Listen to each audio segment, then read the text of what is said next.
He's recognized. Thank you, Madam Speaker, and I thank Representative Carter for yielding me time. I rise today in support of the Republican motion to recommit H.R. 3771. We can all agree that preventing myocardial events in Asian Americans and all populations is important, but the health of our children coming through the pandemic is critical. The Republican motion to recommit would require the Department of Health and Human Services to submit a report to Congress on the education crisis in K-12 public schools as a result of the COVID-19 pandemic.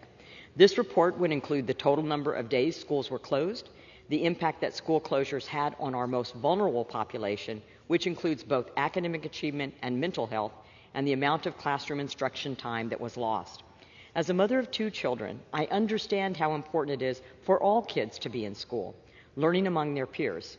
Unfortunately, throughout the COVID-19 pandemic, many schools had vaccine mandates, masking requirements, and virtual-only learning, which has resulted in students paying the price through learning loss.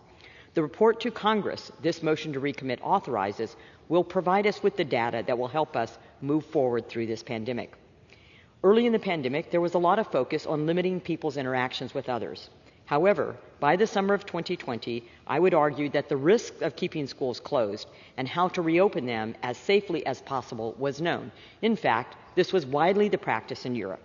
As a physician and former Iowa Director of Public Health, I recognize that children are an infinitesimally low risk of severe illness with COVID.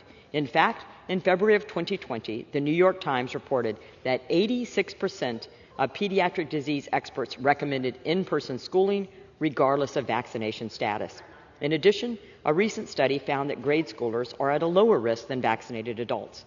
By using transparent data from the CDC, we can make the best decisions for students when it comes to in-person instruction, vaccine, masking mandates, and their mental health, given the startling rise in youth suicide. I believe that it is imperative for students to go to school and have in-person instruction. Our future leaders depend on the best education possible, which starts with the classroom. Let me repeat that, in the classroom. So I urge my colleagues to vote in support of the Republican motion to recommit. As we are entering a new school year after 2 years of a pandemic, our students deserve to be back in the classroom among their peers.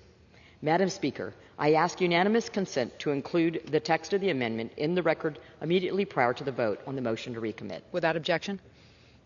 Thank you. I yield back my time.